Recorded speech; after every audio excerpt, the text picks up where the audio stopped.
What is up, folks? Welcome to the Source of the Deal series.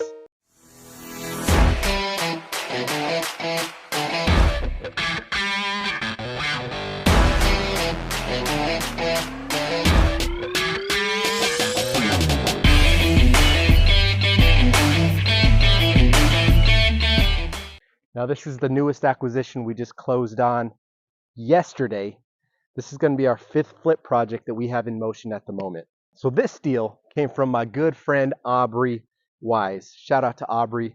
So Aubrey hit me up, asked me, hey, are you interested in taking a look? My mother-in-law has a house that she needs to sell in Northeast Columbia. Probably needs a little bit of love. Of course, man. So I met the tenant in place, walked through the property. It was a little bit of a process because the tenant was a hoarder. He had so much stuff in here. The man was a motorcycle mechanic, and he had like 4 motorcycles inside of the house. You can't make this stuff up, right? But anyways, Fred needed a good month to move all of his stuff and belongings out of the house. So we put a contract on it and we lined it up so that once he was gone and moved out, we could close on the house as soon as possible so that Miss Ann wouldn't have to pay another mortgage out of her pocket. Let's take a quick look inside and walk through the rehab on this. All right, YouTube. So I got a quick question for you, for those of you that are riding with us. We need a signature door color, right? So every single house that we flip, we need to put a signature landmark on that property. So whenever we're driving down the street in Columbia, Greenville, in South Carolina areas, we can see the houses that we've remodeled, right? It's like a landmark. So I'd love to see in the comments, give me some feedback on what color of door you think is in and that we need to adopt as our signature brand color for our flips. Now, the winner or the person that chooses the color that we end up rocking with, I'm going to give you guys a $200 gift certificate to a steakhouse of your choice. So make sure you give us that feedback because we're in acquisition mode. All right, so first thing when we're walking into these flip houses, the back of my mind, I'm always going through the process, right? I'm thinking, okay, what do we need to do? Number one, is it structurally sound? Is there any subfloor issues? Is there any water damage? And what is the age of the major systems, the roof and the AC? Because at the end of the day, those are your big ticket items, all right? So in this house, the bones are pretty solid. We do have a small dip in the subfloor. We got some water damage in the kitchen area, and we have a leak in the roof on the top, right? So whenever you're stepping into a rehab, if you're a new real estate investor wanting to learn the game and get in the process, we always start from the top down, right? Whenever we start the work. So we're going to start upstairs, right? Start with the paint on the ceiling, come on down, right? So ceiling paint, then we trim it out, get the walls painted, get the trim.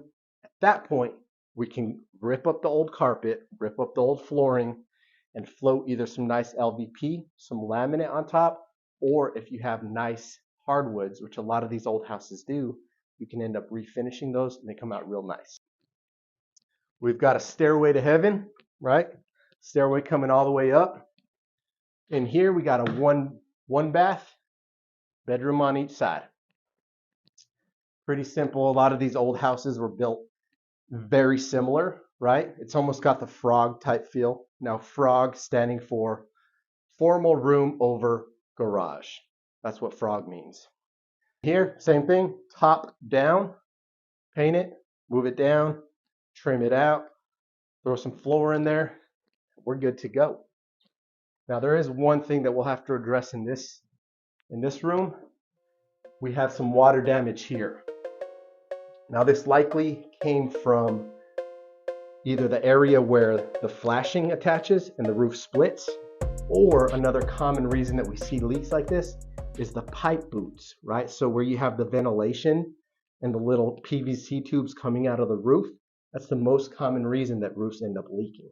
So in the kitchen area, we've got your classic cookie cutter 1970s kitchen. For an entry-level house, we're talking $160,000 to $180,000 ARV on this thing. It's entry level, right? So in this case, We're going to go ahead and paint the cabinets white. We're going to come over with a thick primer and then coat it with a white paint. Throw some new hardware on top, and we're good to go. Now the countertop has to go, right? That's one addition that I don't mind putting a little bit of money into.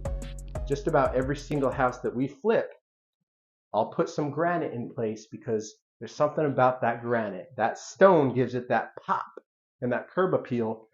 So when a new family, specifically the women, because women make purchasing decisions, they fall in love with the house because it has something that a lot of other houses in their price range don't have.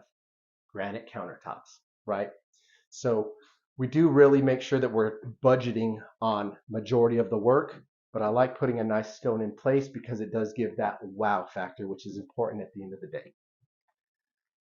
Now for this old wallpaper, probably cool in its day, but we're in the 21st century now, so the wallpaper's gotta go. However, if you've ever tried removing wallpaper from a wall, you and me both know that that is not an easy task, right? This stuff is glued from top to bottom, right? And you got to come in with spraying it and wetting it and coming in with an iron and meticulously peeling it away from the wall. We don't play that game here, right? We come in here, we're going to cover in any impurities. If there's anything that needs patched, my drywall crew will come in, throw some mud on it, sand it, and then we come over with a thick, high quality paint. It stays, it's going to last forever, and you don't have to go to the pain and removing old drywall, right? It's a good product at the end of the day. Appliances are pretty good. We've got a white stovetop, a white fridge. Again, on an entry-level house, I'm not even mad. No need to replace it with stainless or black, right? We're going to keep that as is. This part, we do have some soft spots on this side of the kitchen. We're going to have to rip up a little bit of subfloor, patch it back in. That way we don't get called on any CL100 reports, right? Always want to check your subfloor. But after that, guys, we're in. Same thing with this bathroom. Beautiful pink flower drywall. I love you, but you got to go, right? So we'll be putting the paint color I use on almost every house is called Filter Shade. Filter Shade, it's a nice gray, but it has a hue of blue. It's a really, really nice feel. As soon as you walk in the house, it gives you the warm and fuzzies inside, right? And that's what we want for our end buyers. Obviously the antique ceiling fans, they gotta go.